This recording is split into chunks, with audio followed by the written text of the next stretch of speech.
The gunshot echoed through the valley just as Fiona Sullivan collapsed against the wooden fence post, her vision swimming with black spots that had nothing to do with the bullet that had whistled past her head moments before.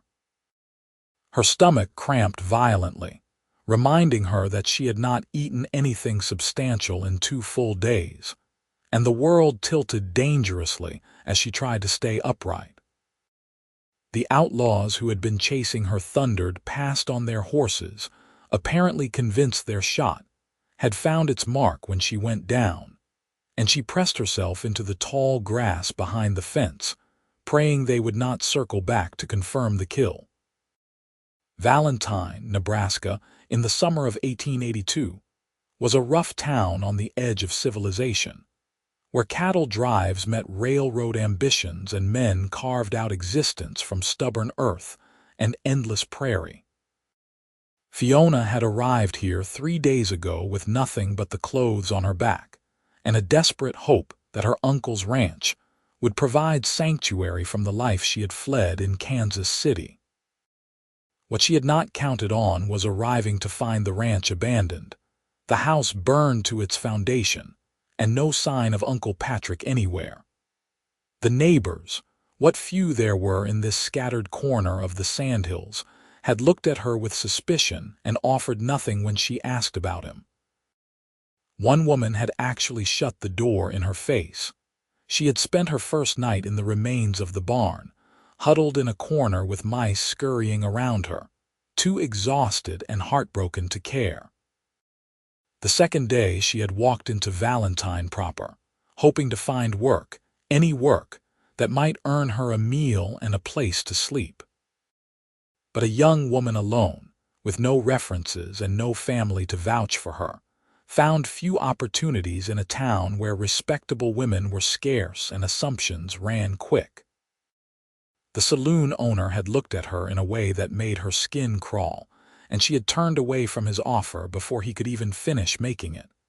The general store had no positions. The hotel was family-run and needed no help. The seamstress had eyed her worn dress and calloused hands and declared her unsuitable for fine needlework. By the second night, Fiona had been so hungry that she considered stealing an apple from the barrel outside the general store, but her conscience and her fear of jail had stopped her hand.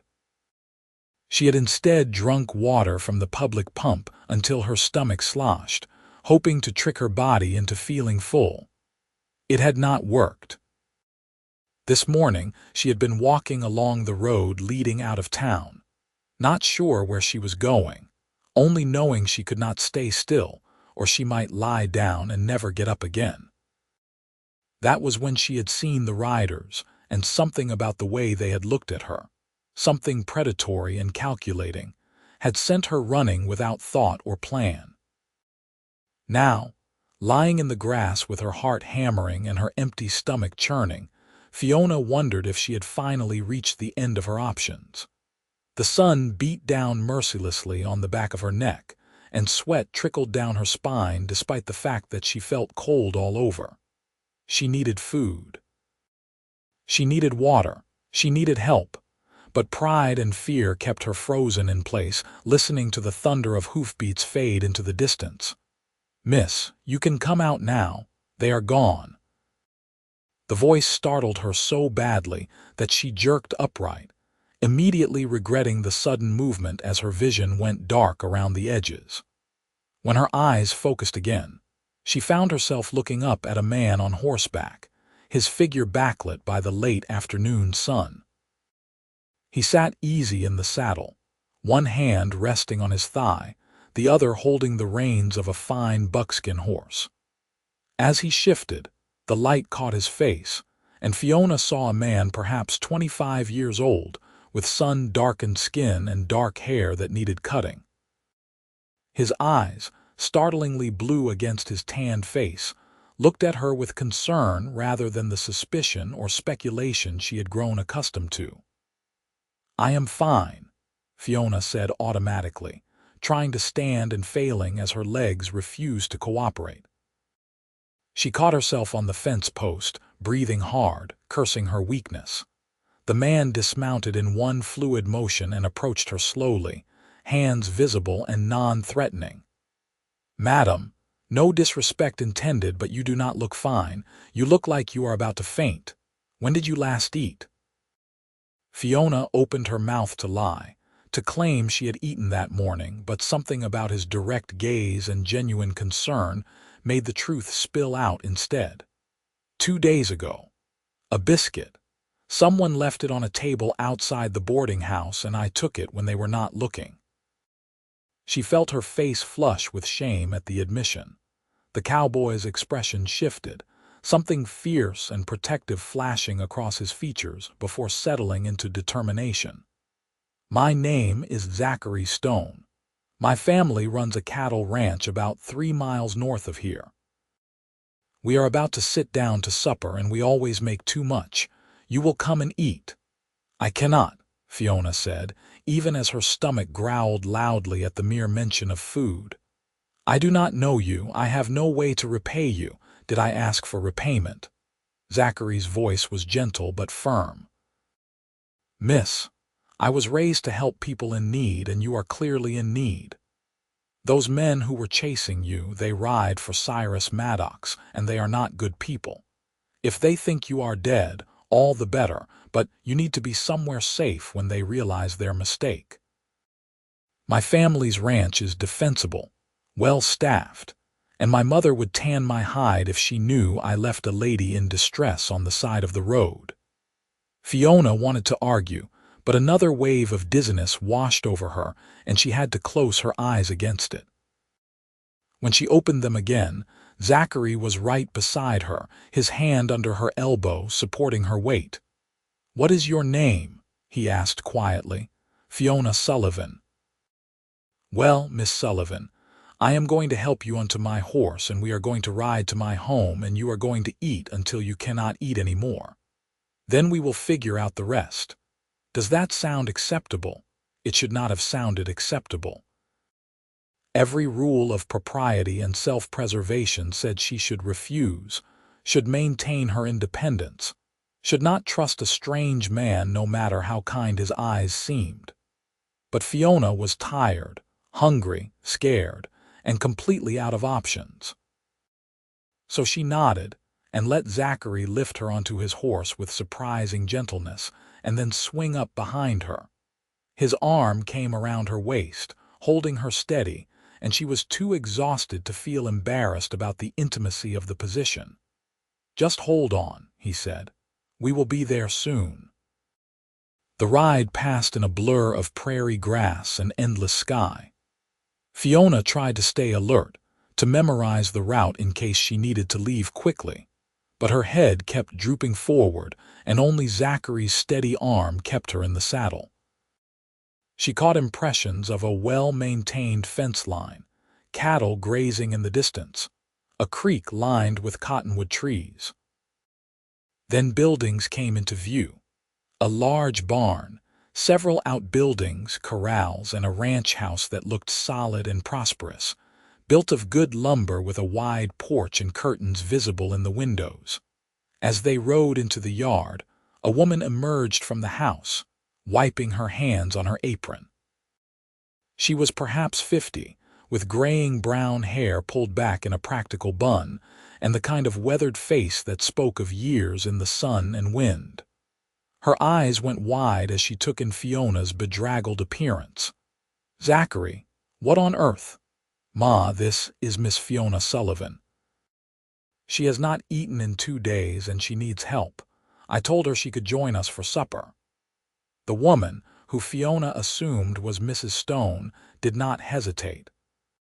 She hurried forward as Zachary dismounted and then helped Fiona down, and immediately took charge with the kind of brisk efficiency that suggested she was used to handling emergencies. 2 days. Lord have mercy. Zachary, take care of your horse. Miss Sullivan, you come with me. Can you walk, dear, or should I call for help? I can walk, Fiona said, though she leaned heavily on Mrs. Stone's offered arm as they made their way to the house. The interior was blessedly cool after the heat of the day and smelled overwhelmingly of cooking food. Fiona's stomach cramped so hard she gasped. "Easy now," Mrs. Stone said, guiding her to a chair at a large wooden table. "You sit right here. Zachary, go wash up and tell your father and brother we have a guest. Miss Sullivan, I am going to get you some water first. You need to drink slowly, just sips, or you will make yourself sick. Then we will get some food into you, but carefully. A stomach that has been empty too long cannot handle too much at once." Fiona nodded, accepting the cup of cool water that Mrs. Stone pressed into her hands. She wanted to gulp it down, but she forced herself to take small sips as instructed, feeling each one settle into her empty stomach like a blessing. Mrs. Stone bustled around the kitchen, and Fiona heard low voices from another room, then footsteps. 2 more men entered the kitchen. The older one had to be Zachary's father. The resemblance was clear in the shape of his jaw and the set of his shoulders, though his hair was silver and his face more heavily lined. The younger one looked about 18, with the same dark hair as Zachary but brown eyes instead of blue, and an open, friendly expression. "Miss Sullivan, I am Theodore Stone, and this is my younger son, Marcus. You are welcome in our home." "Thank you," Fiona managed, her voice rough. "I am sorry to impose." "Nonsense," Mrs. Stone said firmly, setting a plate in front of Fiona. On it was a small portion of mashed potatoes and what looked like gravy. "This is not an imposition. This is what neighbors do. Now you eat this slowly, very slowly. Just a few bites to start. I know you are hungry, but I need you to trust me on this." Fiona picked up the fork with shaking hands and took a small bite. The food was warm and rich and so delicious she wanted to weep. She forced herself to chew slowly, to put the fork down between bites, to follow Mrs. Stone's instructions, even though every instinct screamed at her to shovel the food into her mouth as fast as possible. Zachary came back in, hair damp from washing, and took a seat across from her. Fiona noticed that the family did not serve themselves, did not begin eating, just sat and watched her with varying expressions of concern. It made her uncomfortable, being the focus of so much attention, but she was too hungry to protest. After she finished the small portion, Mrs. Stone waited a few minutes, watching her carefully, then nodded with satisfaction. "How do you feel? Any nausea?" "No, madam, just hungry." "Good, let's try a bit more, but still slowly." She added a small piece of chicken and some cooked carrots to Fiona's plate. "Ma," Zachary said quietly, "your food is getting cold." "Then it gets cold," Mrs. Stone replied without looking at him. "I will eat when our guest has been properly fed." Theodore Stone had filled his own plate but made no move to eat, just sat with his fork resting beside it. Marcus followed his father's example. And Zachary, Fiona realized, was staring at his empty plate with a stubborn set to his jaw that suggested he had no intention of changing his position. "Please," Fiona said, looking around the table. "Please eat. I cannot stand being the reason you all go hungry." "We are not going hungry, dear," Mrs. Stone said gently. "We are waiting. It is the right thing to do." "But I am eating," Fiona protested. "And we will eat when you are full," Zachary said, his voice carrying a finality that brooked no argument. "Not before." Fiona looked down at her plate, tears stinging her eyes. She could not remember the last time anyone had shown her such uncomplicated kindness. In Kansas City, kindness had always come with strings attached, with expectations and demands. Here, these strangers were refusing to eat their own supper until they were satisfied that she had enough. It was overwhelming. "Why?" she whispered. "Because it is right," Theodore Stone said simply. "Because a man who would eat while a hungry woman at his table went without is not much of a man at all. Because my wife raised our boys to be gentlemen, and I like to think I set a decent example. And because you look like you have been through hell, pardon my language, and the least we can do is make sure you are fed and safe." Fiona ate her second helping slowly, taking small bites, letting her stomach adjust. The family sat in patient silence, not making her feel rushed or watched, just present. When she finished, Mrs. Stone waited again, then offered a third small portion. Fiona accepted it, feeling stronger now, the terrible weakness beginning to recede. "Can you tell us what brought you to Valentine?" Mrs. Stone asked gently as Fiona ate. "Do you have family here?" "I did. My uncle, Patrick Sullivan. He had a ranch about 10 miles east of town. I came from Kansas City hoping he would take me in, but when I arrived, the ranch was burned and abandoned. No one in town would tell me what happened to him." Theodore and his wife exchanged a look. "Patrick Sullivan," Theodore said carefully. "He ran afoul of Cyrus Maddox about 6 months back.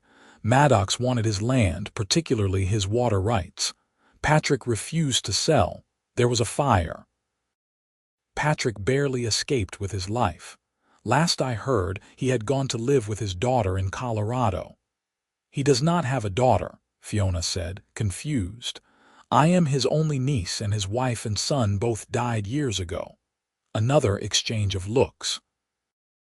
"Then I suspect that was a story put out to keep Maddox from pursuing him. Patrick must have wanted to disappear. I am sorry, Miss Sullivan. I know that is not the news you hoped for." Fiona absorbed this information slowly. Uncle Patrick was alive but gone, unlikely to return, and she was still utterly alone with no prospects and no plan. The food sat heavy in her stomach now, though not unpleasantly. "These men who were chasing you," Zachary said, "did they say what they wanted?" "No. I was walking on the road, and they rode up behind me. One of them said something about me being a pretty little thing so far from town, and they laughed in a way that made me run.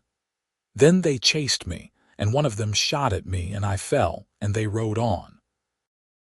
Zachary's hands clenched into fists on the table. "Maddox's men. They think they can do whatever they please because Maddox has money and influence. The sheriff is in his pocket." "Zachary," his mother said warningly, "it is true, Ma, and you know it. Maddox has been squeezing out the smaller ranchers for 2 years now, using legal tricks when he can and intimidation when he cannot. People are scared. Which is why we do not need you picking a fight with him," Theodore said firmly. "We keep our heads down, run our ranch, and stay out of his way. Even when he is terrorizing women on public roads, even then, if it means keeping this family safe." Fiona set down her fork, her appetite suddenly gone despite the fact that she was not yet full.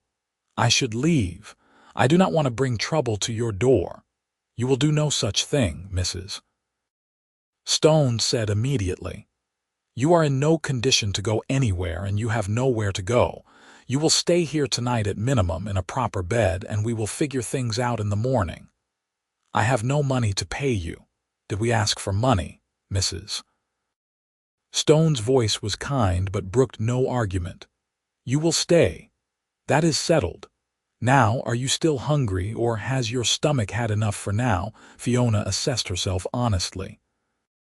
The gnawing emptiness had receded, replaced by a pleasant fullness that was not quite satisfaction but was infinitely better than the pain of before. "I think I have had enough for now, thank you." "Good. Then the rest of us can eat before everything is stone cold." Mrs. Stone finally served herself, and began eating with the same practical efficiency she brought to everything else. Theodore and Marcus followed suit, filling their plates and digging in with the healthy appetites of men who did hard physical labor. Zachary had served himself as well, but Fiona noticed he kept glancing at her, as if assessing whether she might need more.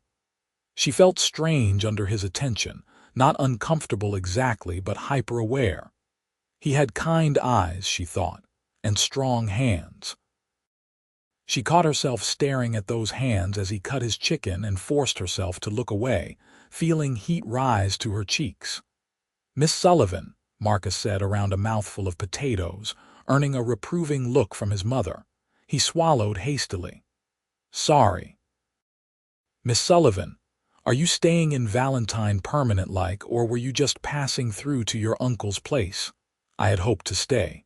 I need to find work, establish myself, but I am not sure that is possible now. What kind of work can you do? Mrs. Stone asked. I can cook, clean, so do laundry. I can read and write and do figures. I worked for a family in Kansas City as a maid and companion to their daughter for 3 years.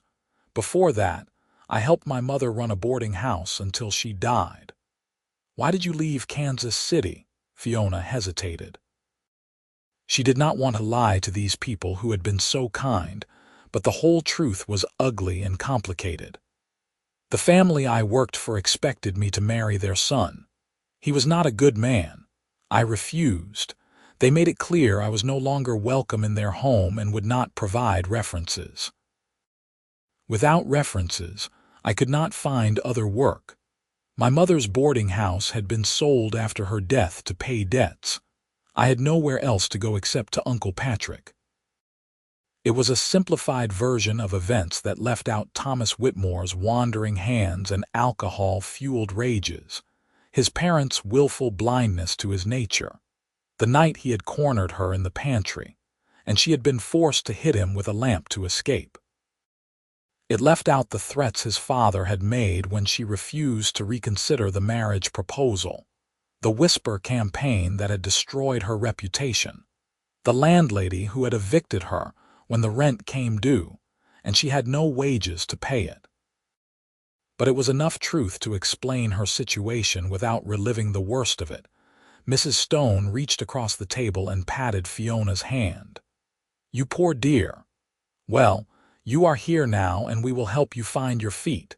In the meantime, we could use help around the ranch. Our last housekeeper left 2 months ago to get married, and I have been managing alone. It is too much with the garden and the chickens and trying to keep these men fed. If you would be willing to work for room and board plus a small wage, the position is yours. Fiona stared at her. You would hire me, just like that? You do not even know me. I know you have had a hard time and you need help. I know my son thinks well enough of you to bring you here, and I know I need the help. The rest we can figure out as we go. What do you say? It was too good to be true. It had to be.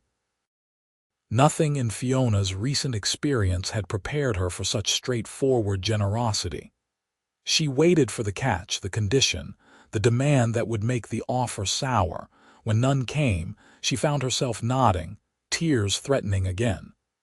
Yes, thank you. I will work hard, I promise. I am sure you will. Now you look dead on your feet. Let me show you to the spare room. You can have a proper wash and a good night's sleep, and we will start fresh in the morning. Mrs. Stone led Fiona upstairs to a small but comfortable room with a real bed, a washstand, and a window that overlooked the prairie. She provided a nightgown, showed her where the privy was, and left her with a pitcher of warm water and a promise that everything would look better in the morning. Alone for the first time since Zachary had found her, Fiona sank onto the bed and let herself cry.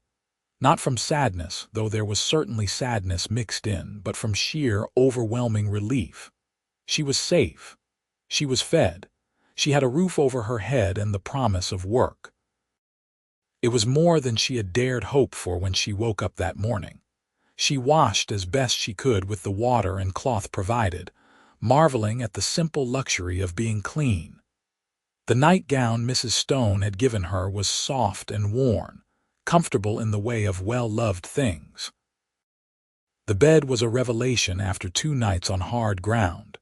Fiona slid between the sheets and was asleep almost before her head hit the pillow. Downstairs, the Stone family cleaned up from supper in companionable silence. Zachary washed dishes while his mother dried and Marcus swept the floor. Theodore sat at the table, smoking his pipe and watching his family with satisfaction. That was a good thing you did today, Theodore said to Zachary, bringing that girl here. I could not leave her there, Pa. She was about to collapse. No, you could not. You are a good man, son. Your mother and I raised you right. She has had a hard time, Mrs. Stone said quietly. You can see it in her eyes. That is not just hunger and exhaustion. That is someone who has been hurt and is afraid to trust. All the more reason to show her she can trust us, Theodore replied. She will make a good addition to the household, I think. And Lord knows you need the help, Sarah. I do, Mrs. Stone agreed. But that is not the only reason I offered her the position. That girl needs a safe place to heal, and we can provide that. Zachary said nothing, but his thoughts kept returning to the moment he had first seen Fiona, collapsed by the fence, her face pale and drawn with hunger and fear. Something in him had shifted in that moment, some protective instinct he had not known he possessed. She was beautiful, even exhausted and dirty and terrified.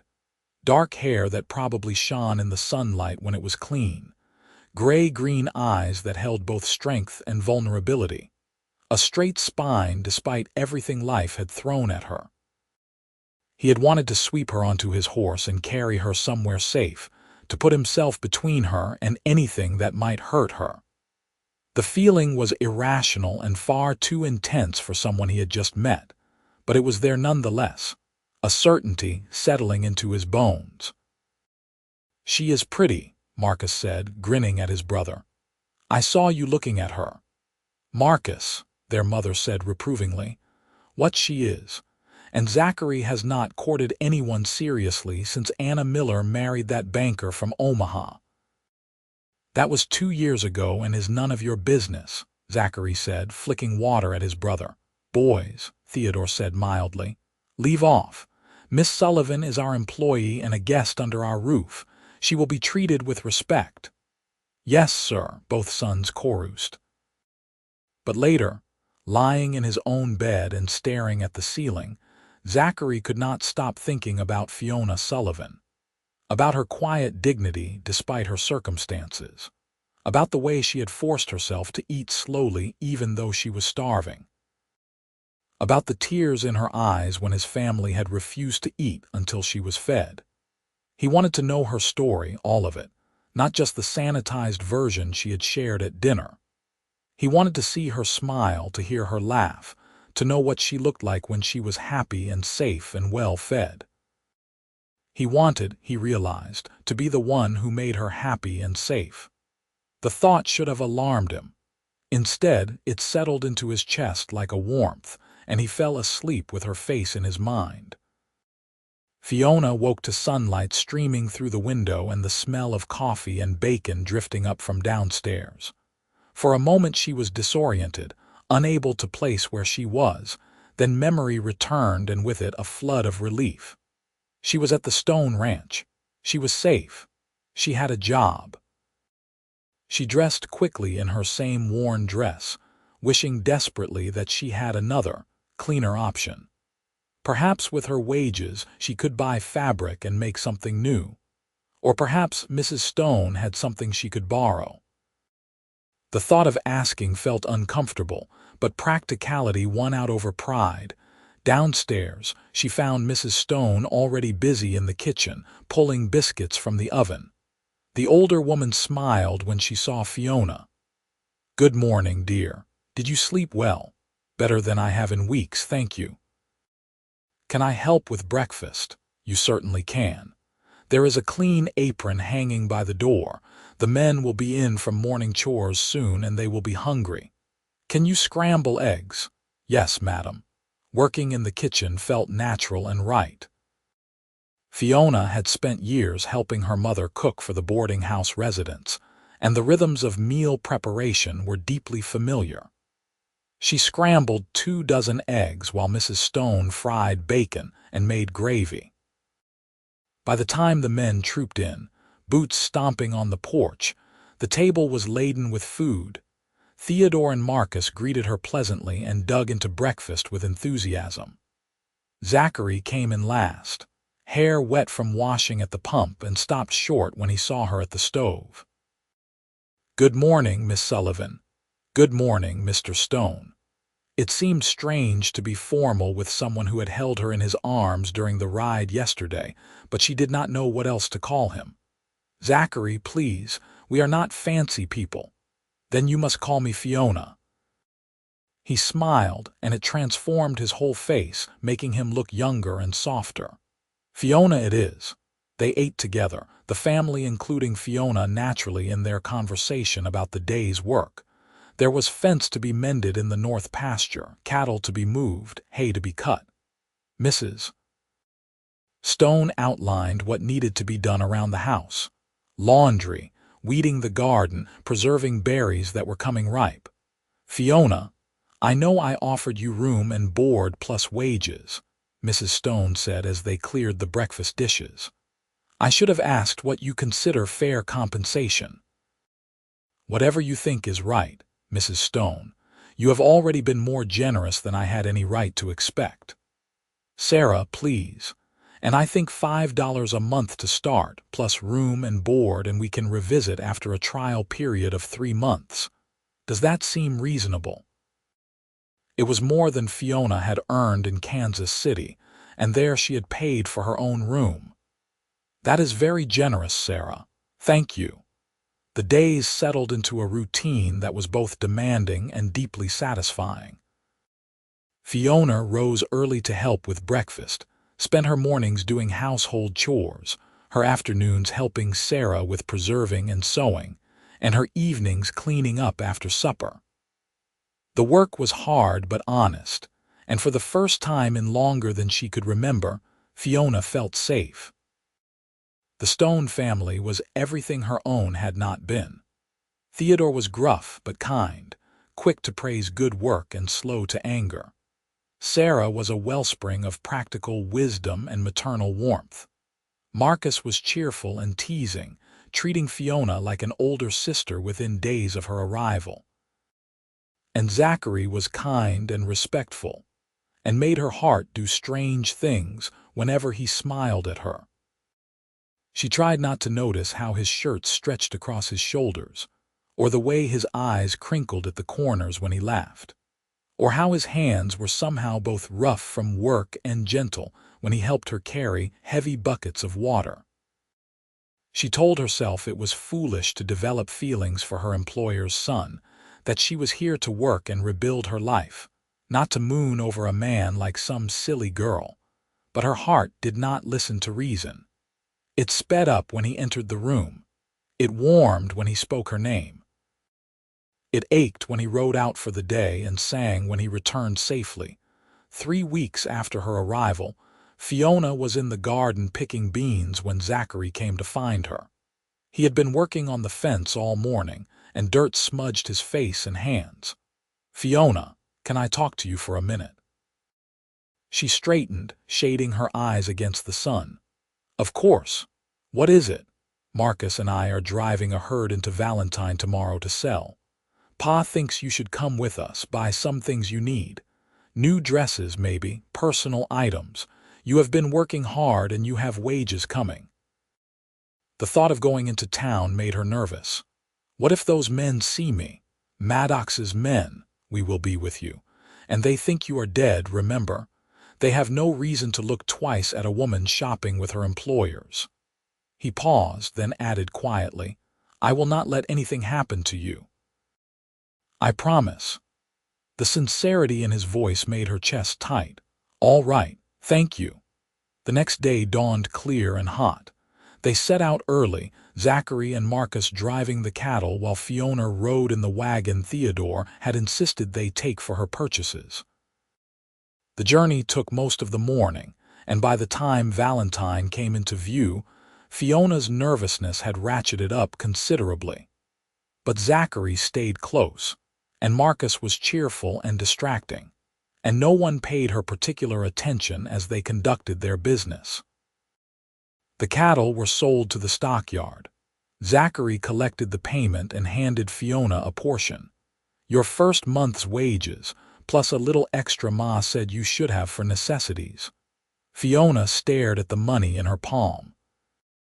It was not a fortune, but it represented security and the fruits of honest labor.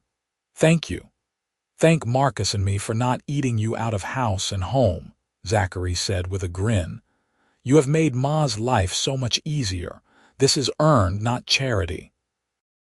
They went to the general store where Fiona purchased fabric for 2 new dresses, thread, needles, undergarments, a hairbrush, soap, and a few other necessities. The storekeeper was a woman in her 40s who looked Fiona over with friendly curiosity. New to town. I am staying at the Stone Ranch, working as their housekeeper. Are you now? Good family, the Stones, honest people. The woman wrapped Fiona's purchases efficiently. If you need anything in the future, you just let me know. I am Helen Crawford and my husband and I run this store. Thank you, Mrs. Crawford. I am Fiona Sullivan. Pleasure to meet you, Miss Sullivan. As they were loading the purchases into the wagon, a group of men rode past. Fiona recognized them immediately, the same men who had chased her. She froze, heart in her throat, but they did not even glance in her direction. To them, she was just another woman on the street, unremarkable and uninteresting. Zachary noticed her reaction and moved closer, his presence solid and reassuring. You are safe, he murmured. They do not know you. I thought I would feel relief. Instead, I just feel angry. They chased me, shot at me, and they do not even remember. Anger is better than fear, Zachary said. Anger can give you strength. Fear just paralyzes. They ate lunch at a small restaurant, Fiona's first meal in a public establishment since arriving in Nebraska. The food was simple but good, and she enjoyed watching the town go about its business through the window. Valentine was growing, she could see that. New buildings were going up. The railroad had brought prosperity and with it, people seeking opportunity. It is strange, she said thoughtfully. A month ago I arrived here with nothing and no prospects. Now I have work and a home and enough money to buy what I need. It feels almost like a dream. Not a dream, Marcus said. Just what happens when you work hard and have a bit of luck. You have been good for our family, Fiona. Ma is happier with the help and the house runs smoother. We are lucky you came to us. I am the lucky one, Fiona said, but she smiled as she said it. On the ride back to the ranch, with the wagon rattling over the rutted road and the afternoon sun warm on her face, Fiona felt something she had not felt in a very long time. Hope. Maybe she could build a life here. Maybe she could find happiness in this wild, beautiful place. Maybe, whispered a small voice in her heart, she could even find love. She glanced at Zachary, riding alongside the wagon on his horse, and found him already looking at her. Their eyes met, and he smiled, and that small spark of hope flared into something warmer and brighter. Over the following weeks, Fiona settled more deeply into life at the Stone Ranch. She sewed her new dresses, practical calico in blues and greens that Sarah said brought out her eyes. She learned the rhythms of ranch life, the cycle of chores and seasons. She helped Sarah preserve vegetables from the garden, put up jams and pickles, smoke meat for the winter. Her hands grew stronger, her arms more toned. The hollows in her cheeks filled out and color returned to her complexion. She also grew closer to the family, particularly to Zachary. They fell into a pattern of talking in the evenings after supper, sitting on the porch while the sun set and painted the sky in shades of orange and pink. He told her about growing up on the ranch, about his dreams of expanding the herd and improving the bloodlines. She told him about her childhood in the boarding house, about her mother's gentle strength and her father's early death. "Do you miss Kansas City?" he asked one evening. "I miss my mother. I miss the idea of having family, but the city itself, no. It was crowded and dirty and people looked right through you. Here, there is space to breathe, room to see the horizon. I like that." "I have never wanted to live anywhere else," Zachary admitted. "Some folks find the prairie boring, but I think it is beautiful. Always changing with the light and the seasons. Always something new to notice if you pay attention. I think it is beautiful too, Fiona said softly. She was not entirely sure she was talking about the prairie anymore, and from the way Zachary looked at her, she thought he knew it. But he was respectful and patient, never pushing, never making her uncomfortable. If his hand brushed hers while passing a dish at dinner, it seemed accidental. If he found excuses to be near her, they were always plausible. He treated her like something precious, and Fiona, who had been treated like a commodity or a nuisance for so much of her life, found herself falling for him with an inevitability that was both terrifying and exhilarating. 2 months after her arrival, on a September evening when the air had just begun to hint at the coming autumn, Zachary asked her to walk with him after supper. They strolled down to the creek, where the cottonwoods were starting to turn gold, and the water ran clear and cool over smooth stones.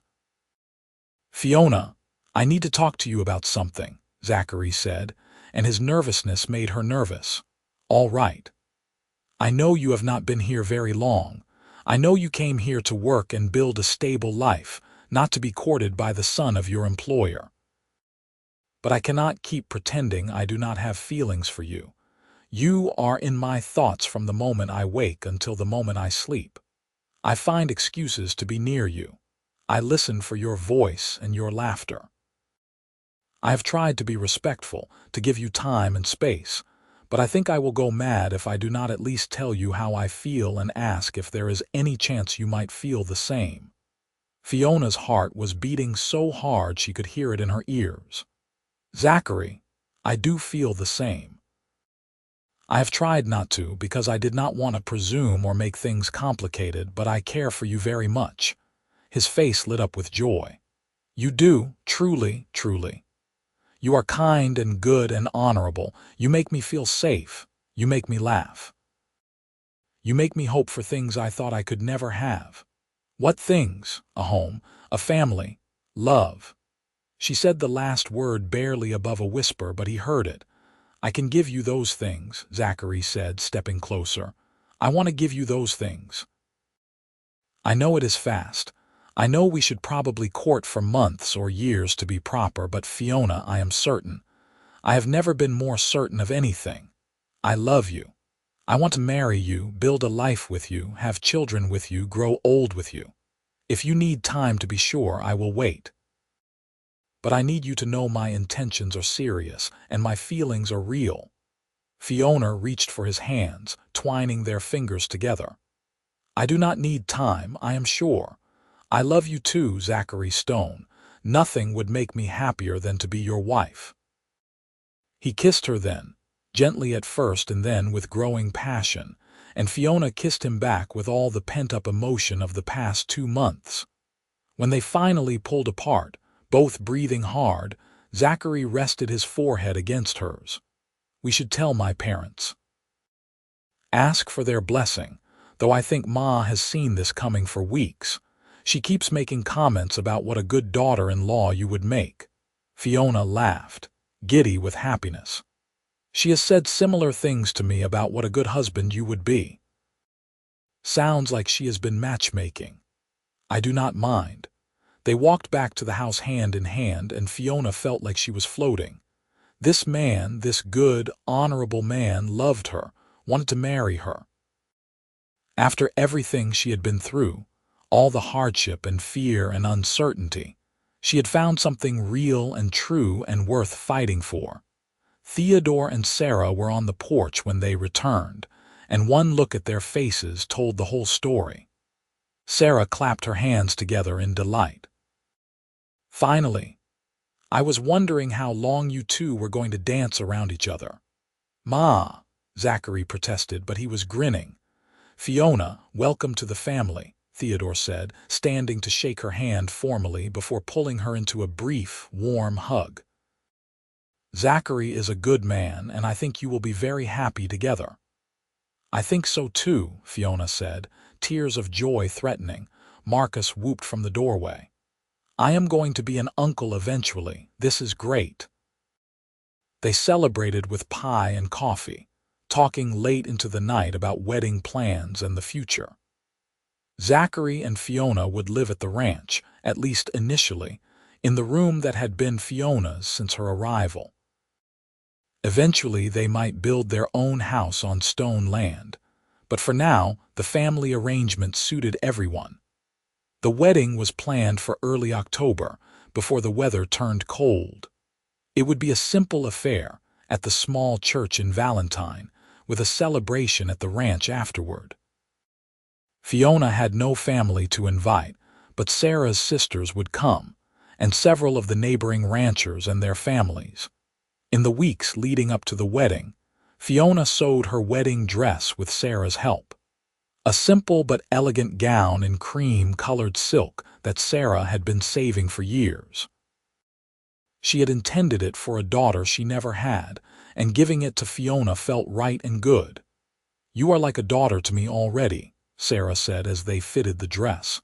"I could not be happier about this marriage." "I never expected to find a family like this," Fiona admitted. "After my mother died, I thought I would always be alone. But you have all made me feel so welcome, so loved. I am grateful every single day. You fit here. From the moment Zachary brought you home, I knew you were meant to be part of this family." The wedding day dawned clear and cool, with a brilliant blue sky and a breeze that carried the scent of hay and earth. Fiona dressed carefully in her cream silk gown, and Sarah did her hair, pinning it up with small white flowers from the garden.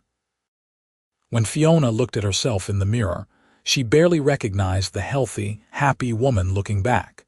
She was so different from the starving, desperate girl who had collapsed by a fence post just 3 months ago. The ceremony was brief, but heartfelt. Zachary looked devastatingly handsome in a new suit, his eyes never leaving Fiona's face as they exchanged vows. When the minister pronounced them husband and wife and Zachary kissed her, Fiona felt a sense of rightness settle into her bones. This was where she was meant to be. This was who she was meant to be with. The celebration at the ranch was joyful and boisterous. Neighbors had brought food and gifts. There was music and dancing. Fiona was introduced to so many people her head spun, but everyone was warm and welcoming, clearly fond of the Stone family and happy to see Zachary wed. As the sun set and the party continued around them, Zachary pulled Fiona aside for a private moment. "How are you feeling, Mrs. Stone?" "Like the luckiest woman alive, Mr. Stone. I am the lucky one. I still cannot believe you agreed to marry me. I would have been a fool to refuse. You are everything I could have hoped for and more." He kissed her softly. "I am going to spend the rest of my life making you happy. That is my promise to you. And I promise to love you, support you, and build a life with you that honors what we have both been through to get here." Their first year of marriage was not without challenges. The winter was harsh, with blizzards that buried the ranch in snow and temperatures that plummeted below zero. Keeping the livestock alive required round-the-clock effort, and there were nights when Fiona barely saw Zachary as he worked to break ice on water troughs and ensure the cattle had access to feed. But there were also moments of profound joy. Christmas around the fire with the whole family. Learning she was pregnant in February and seeing Zachary's face light up with wonder. The first time she felt the baby move and pressed his hand to her belly so he could feel it too. Watching spring arrive, melting the snow and bringing new life to the prairie. Their son was born in October, almost exactly a year after their wedding. The labor was long and difficult, but Sarah was there, coaching Fiona through it with the same calm competence she brought to everything. And when Zachary was finally allowed in to meet his son, he wept openly with joy and relief. "He is perfect," Zachary whispered, cradling the tiny bundle with infinite gentleness. "You are perfect. Thank you for this gift." They named him Patrick, after Fiona's uncle, and Theodore for Zachary's father. Patrick Theodore Stone had his father's dark hair and his mother's gray-green eyes, and he was loved beyond measure from his first breath. Fiona settled into motherhood with the same determination she had brought to everything else. It was exhausting and messy and wonderful. Sarah helped when she could, but she had her own responsibilities, so Fiona learned to manage the baby while still contributing to the household work. Zachary was a devoted father, taking Patrick whenever he could, walking the floor with him at night when he fussed, singing him lullabies in a surprisingly sweet voice. When Patrick was 6 months old, Cyrus Maddox finally overstepped. He had been gradually absorbing smaller ranches, using the sheriff and the courts to legitimize what was essentially theft. But when he tried to claim water rights that belonged to several ranches, including the Stones, the community finally pushed back. Led by Theodore Stone and several other long-time ranchers, they brought in lawyers from Omaha and fought the case. It took months and cost money none of them could easily spare, but in the end, they won. Maddox's claims were thrown out, and an investigation into the sheriff's dealings led to his removal from office. Maddox himself left Valentine shortly after, his power broken, his schemes exposed. "It is over," Zachary told Fiona the night the news came. "He cannot hurt anyone else. The town is free of him." "Good," Fiona said. She thought about the girl she had been when she arrived in Valentine, running from Maddox's men, starving and terrified. That girl was gone, replaced by a woman who had found her strength and her place. He took enough from people. I am glad he cannot take any more. The years passed in a rhythm of seasons and growth. Patrick grew into a lively toddler, then a curious child. Fiona and Zachary had 2 more children. A daughter they named Sarah Rose after Zachary's mother, and another son they named Daniel. The ranch prospered under Theodore and Zachary's management. And when Theodore began to slow down with age, Zachary gradually took over more of the responsibilities. Sarah Stone, the elder, passed peacefully in her sleep when Patrick was 8 years old. She had been a constant source of wisdom and love, and her loss was deeply felt. But she had lived to see her grandchildren thrive, her son happily married, and her family's future secure. At her funeral, Fiona spoke about the woman who had taken in a starving stranger and treated her like a daughter from the first day. "She taught me what family truly means," Fiona said through her tears. "Not blood, but choice. Not obligation, but love. She made me part of this family when I had nothing and no one, and I will be grateful to her for the rest of my life." Theodore followed his wife 2 years later, having lived just long enough to see Zachary successfully navigate the ranch through a difficult drought. He died as he had lived, surrounded by family, at peace with his legacy. Zachary inherited the ranch, but he ran it in partnership with Marcus, who had returned after several years working cattle drives further west. Marcus had married as well, to a schoolteacher from Valentine named Lucy, and they had 3 children who played with Zachary and Fiona's brood during family gatherings. On their 20th wedding anniversary, Zachary took Fiona back to the creek where he had first told her he loved her. The cottonwoods were gold again, just as they had been that long ago September evening.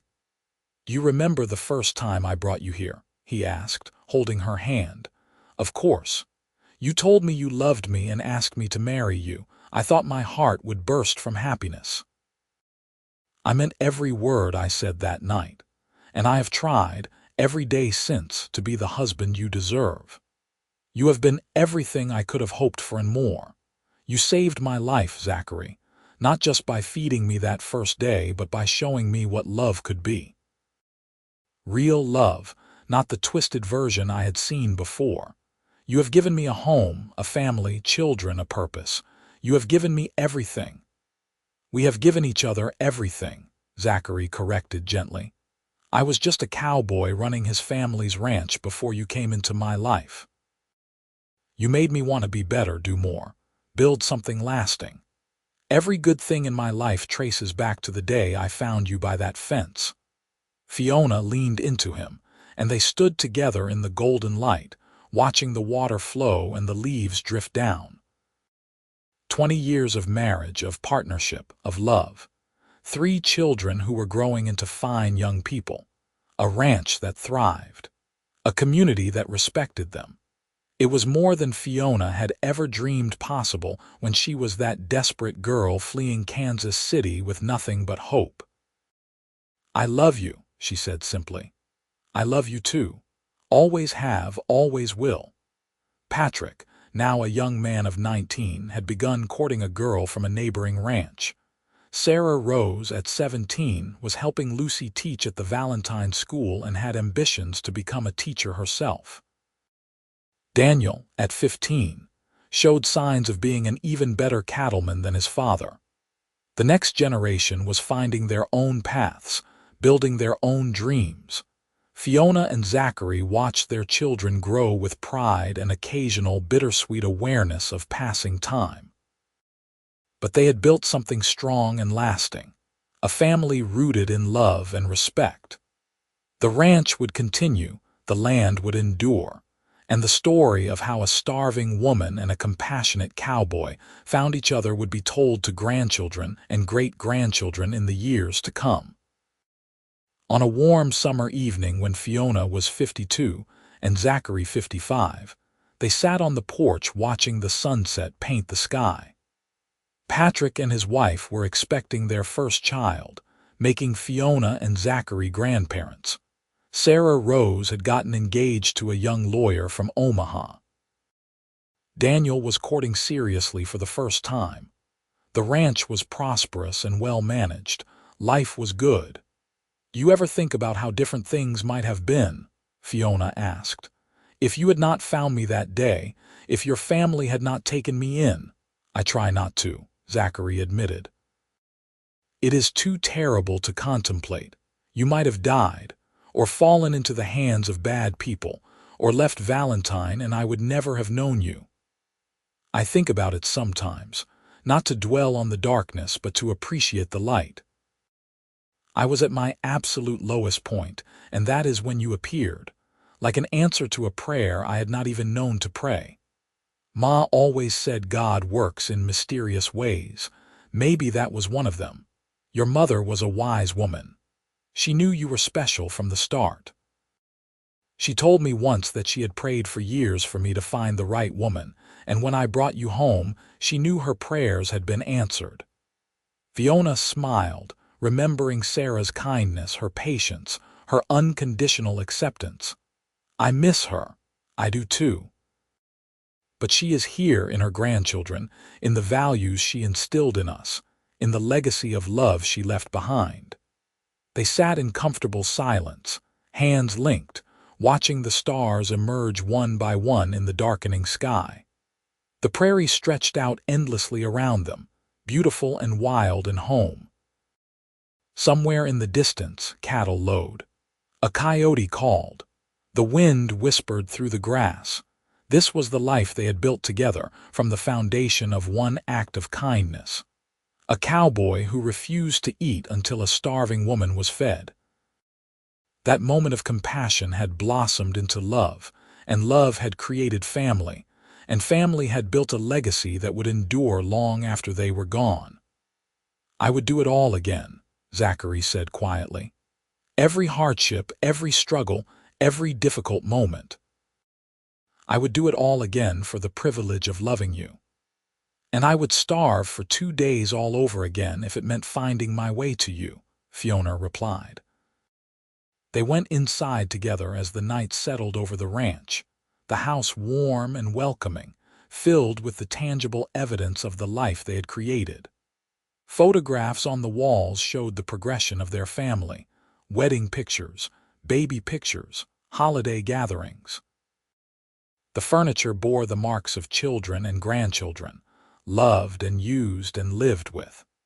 The kitchen still smelled faintly of the evening supper, a reminder of countless meals shared around the family table.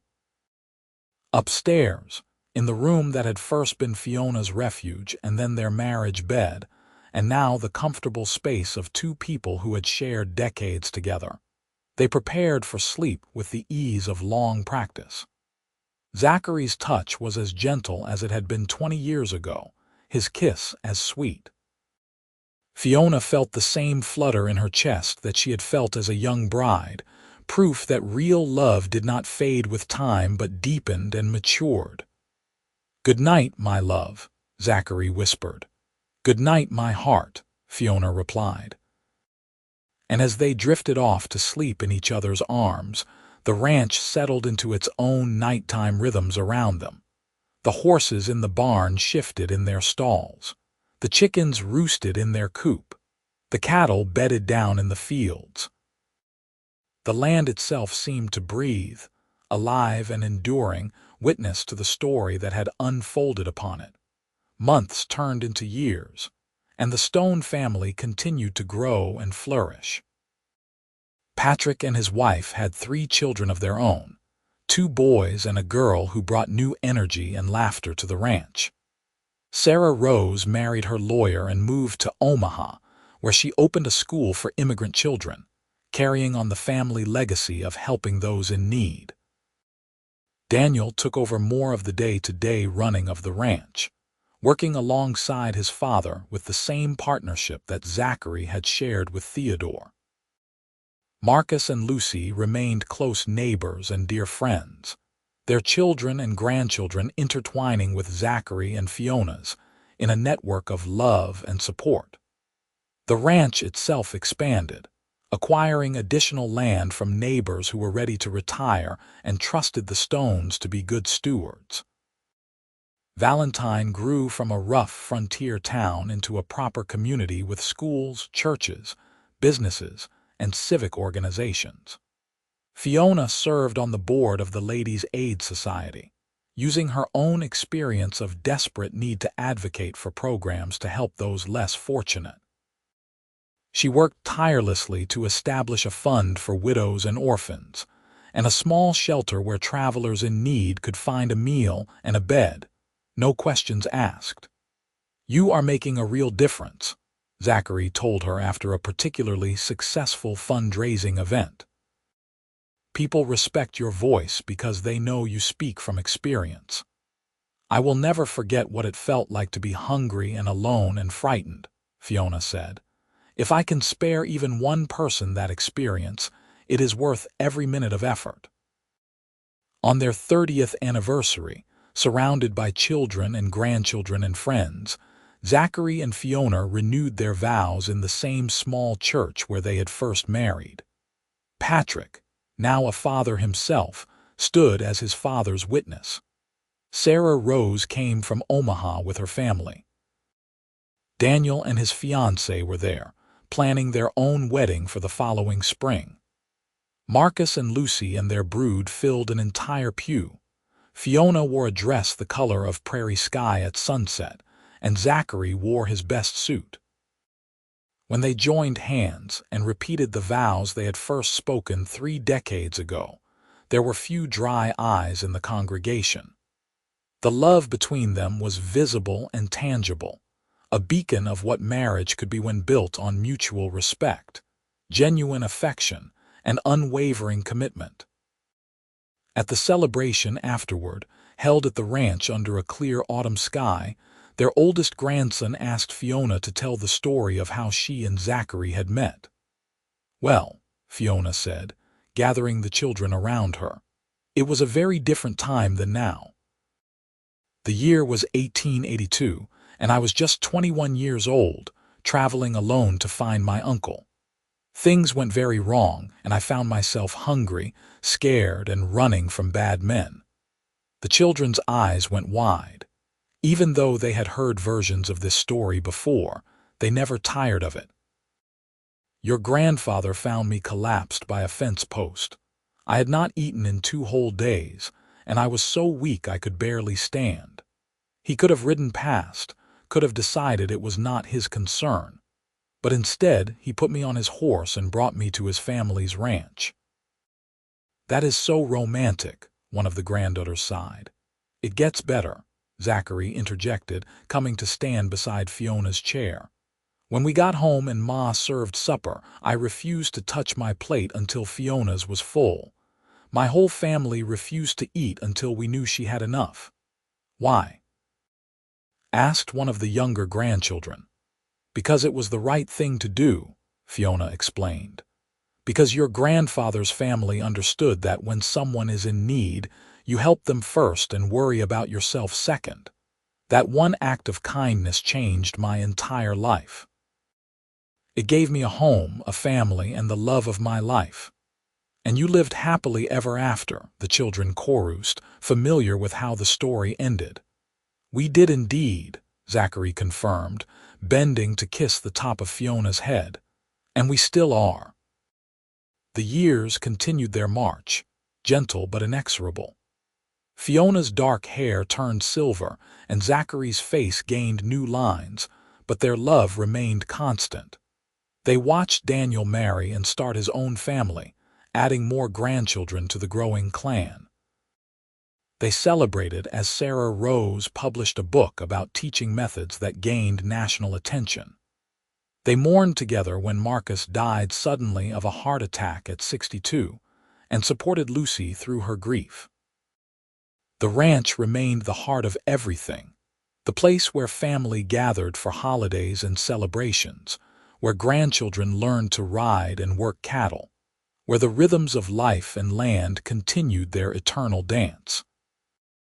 Zachary gradually handed over more responsibilities to Daniel and Patrick, but he never fully retired, always finding some task that needed his attention. Fiona continued her charity work well into her 60s, only slowing down when her joints began to protest the constant activity. Even then, she mentored younger women in the community, sharing her experience and wisdom, encouraging them to advocate for those who could not advocate for themselves. On a crisp October morning, 42 years after their first meeting, Fiona and Zachary rode out to the creek together. Zachary had to help her mount her horse now, and they rode slowly, but they still made the journey they had made countless times over the decades. The cottonwoods were old now, thick-trunked and majestic, their leaves the same brilliant gold they had been on that long-ago September evening. The creek ran clear and cold, exactly as it always had. The prairie stretched out in all directions, timeless and beautiful. 42 years, Fiona mused. It feels like a lifetime and like yesterday all at once. Best 42 years of my life, Zachary said. Well, 43 if you count the year we courted and married. Always the romantic, only with you. They sat on the bank, the same spot where he had first kissed her, and held hands. The sun was warm, the breeze gentle, the world at peace. Fiona thought about the terrified girl she had been, starving and desperate and certain her life was over. She thought about the miracle of finding this family, this man, this life. She thought about her children and grandchildren, the legacy of love that extended far beyond her own existence. "Do you have any regrets?" Zachary asked. "Not a single one. You? Only that we will not have forever. I would like forever with you. We will have to settle for whatever time we are given and be grateful for every moment. I am grateful. Every single day, I wake up grateful that you are beside me." They stayed at the creek until the sun began to dip toward the horizon, painting the sky in shades of orange and pink. The ride back to the ranch was slow and peaceful, both of them savoring the familiar sights. The fence line Zachary had mended 100 times, the barn Daniel had helped build, the house that had sheltered generations of Stones. Dinner that night was just the two of them, a rare occurrence in a house that was usually filled with family. They ate Sarah's old recipes, prepared by Fiona's experienced hands, and talked about everything and nothing. When Zachary reached across the table to take her hand, his grip was still strong, his touch still tender. "I love you, Fiona Stone. I have loved you from the moment I saw you collapsed by that fence, and I will love you until my last breath and beyond. And I love you, Zachary Stone. You are my hero, my partner, my best friend, my great love. Everything good in my life comes from you. Not from me, from us. We built this together. That night, as they lay in bed in the darkness, Fiona reflected on the arc of her life. From desperate poverty to profound prosperity, not of money but of love and family and purpose.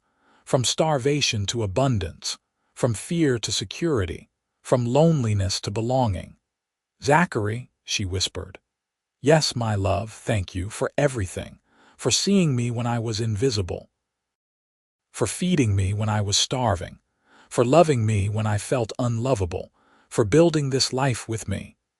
It has been my greatest honor and my deepest joy." They drifted off to sleep, and Fiona dreamed of golden cottonwoods and endless prairie, of children's laughter and the smell of baking bread, of strong hands and gentle kisses, of a life lived fully and well. The years that followed were gentler, slower. Zachary's health began to fail in his early 70s, his heart weakening gradually. Fiona nursed him with the same fierce devotion he had shown her, refusing to let him give up, demanding he fight for every day. He rallied, driven by her love and his own stubborn determination, and gave her 5 more good years. When he finally passed, peacefully in his sleep at 77, Fiona was devastated but not destroyed. She had been blessed with 55 years of marriage to a man who had loved her unconditionally, who had shown her what partnership truly meant, who had built a life with her that exceeded her wildest dreams. She mourned deeply, but she also celebrated a life well lived and a love that had never wavered. At his funeral, attended by what seemed like half of Valentine and the surrounding ranches, Fiona stood and told the story one more time. How a young cowboy had found a starving woman and refused to eat until she was fed. How that simple act of compassion had blossomed into love and family and legacy. "He was the best man I have ever known," she concluded, tears streaming down her face. "And I was blessed beyond measure to be his wife. He taught our children and grandchildren what it means to be kind, to be generous, to be strong and gentle at once. His legacy is not just this ranch, but the values he lived and the love he gave so freely. I will miss him every day for the rest of my life, but I will also be grateful every day that I got to love him and be loved by him." Daniel and Patrick supported her through the worst of her grief, taking over the management of the ranch completely and insisting she rest and heal. Sarah Rose came from Omaha and stayed for several weeks, just being present, offering the comfort of a daughter's love. The grandchildren visited in waves, bringing noise and life and distraction. Slowly, Fiona found her footing again. She was 73 years old, still sharp-minded and capable, and she was not ready to simply wait for death. She threw herself back into her charity work, establishing a permanent endowment for the Widow's Fund in Zachary's name. She wrote letters to her scattered family members, staying connected across the miles. She tended her garden and cooked for her children and grandchildren and kept the house running smoothly. But the nights were hard, the bed too empty, the silence too loud. She missed Zachary with an ache that never fully faded, a constant companion she learned to live with but never truly overcome. 3 years after Zachary's death, Fiona received word that her Uncle Patrick had passed away in Colorado. He was 91 and had lived a good long life. In his will, he left her a letter. "Dear Fiona," it read, "I heard years ago that you had come to Nebraska looking for me and found instead a good life with the Stone family. I am glad. I have always regretted leaving without finding a way to contact you, but I was afraid Maddox would use you to get to me. I hope you can forgive an old man's cowardice. I heard about your marriage and your children and your work in the community.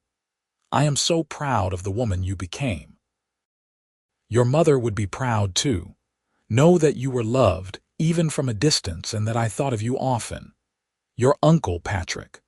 Fiona cried over that letter, for the family she had lost and the family she had found, for the twists of fate that had shaped her life. But she also felt a sense of closure, a final tying up of loose ends. Patrick had known she was all right. He had been proud of her. It was enough.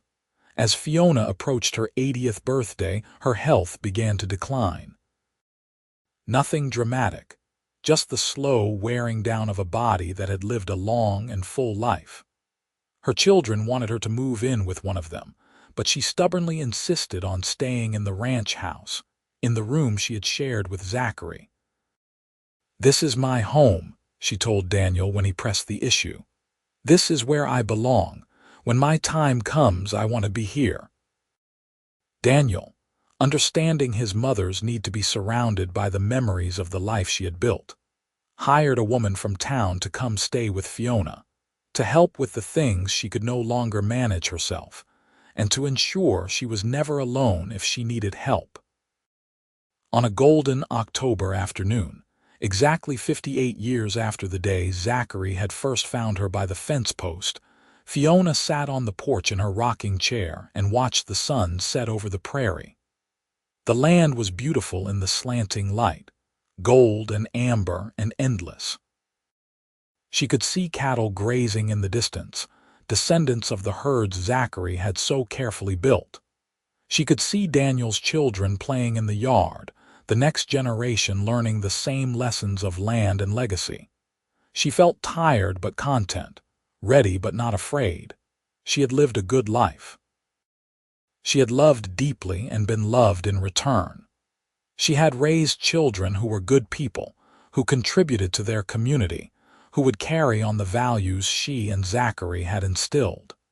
She had made a difference in the lives of countless people through her charity work. She had turned starvation and desperation into abundance and joy.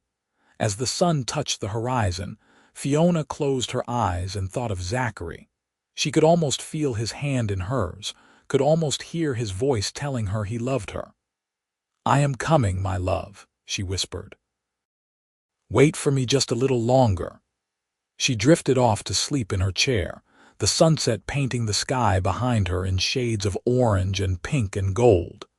When her companion came to wake her for supper, she found Fiona had passed peacefully, a small smile on her face, her hands folded in her lap. The funeral was held on a perfect autumn day, the cottonwoods ablaze with color. The church was packed with family and friends, people whose lives Fiona had touched over the decades. Daniel and Patrick and Sarah Rose all spoke, sharing memories of their mother's strength, her kindness, her unwavering love. The grandchildren read poems and sang hymns. The community mourned a woman who had been a pillar of Valentine for nearly 60 years. She was buried next to Zachary, under a simple headstone that read, "Fiona Stone, beloved wife, mother, grandmother. She came with nothing and left a legacy of love." At the reception held at the ranch afterward, the family shared stories. Daniel told about the time his mother had insisted on helping deliver a calf in the middle of a blizzard, refusing to let the weather stop her. Sarah Rose shared memories of her mother teaching her to read and instilling in her a love of learning that had shaped her entire life. Patrick talked about his father's pride in his mother, how Zachary had told anyone who would listen that marrying Fiona was the smartest thing he ever did. And late in the evening, when most of the guests had gone and only family remained, they gathered on the porch where Fiona had spent her last afternoon. The children sat at their parents' feet, and the adults sat in chairs pushed close together, and someone asked to hear the story one more time. So they told it, passing it between them, each adding their own details and memories. The story of a cowboy who found a starving woman and refused to eat until she was fed. The story of compassion that turned into love, of love that built a family, of a family that became a legacy. They were perfect together, one of the grandchildren said with a sigh. Not perfect, Daniel corrected gently. They had their struggles, their hard times, but they faced everything together and they never stopped loving each other. That is what made them special, not perfection but commitment. The family sat together as the stars came out, one by one, filling the vast Nebraska sky. The prairie stretched out around them, dark and peaceful, the same land that had witnessed the beginning of Zachary and Fiona's story, and now held them both in its eternal embrace. The ranch would continue, passing to Daniel and eventually to his children. The charity work Fiona had started would continue, funded by the endowment and carried on by volunteers who remembered her vision. The values of kindness, generosity, and compassion that had defined both Zachary and Fiona would continue to shape their descendants. And on quiet autumn evenings, when the cottonwoods turned gold and the sun painted the sky in shades of fire, those who knew the story would remember. They would remember a girl who had nothing and a boy who had everything that mattered. They would remember an act of kindness that changed two lives and created a legacy of love that would endure for generations. They would remember that sometimes in the darkest moments, grace arrives in unexpected forms. Sometimes it looks like a cowboy on a buckskin horse. Sometimes it sounds like a simple declaration, "I will not eat until you are fed." Sometimes it feels like a family opening their home and hearts to a stranger. And sometimes that grace transforms everything, turning starvation into abundance, loneliness into belonging, and desperation into a love story for the ages. The prairie wind whispered through the grass, carrying with it the echoes of laughter and love, of promises kept and lives well lived. The stone ranch stood solid and enduring, a testament to the power of compassion and the transformative nature of genuine love. And somewhere in whatever comes after this life, a cowboy and his wife walked together through golden fields under endless skies, their hands linked, their hearts whole, their love eternal.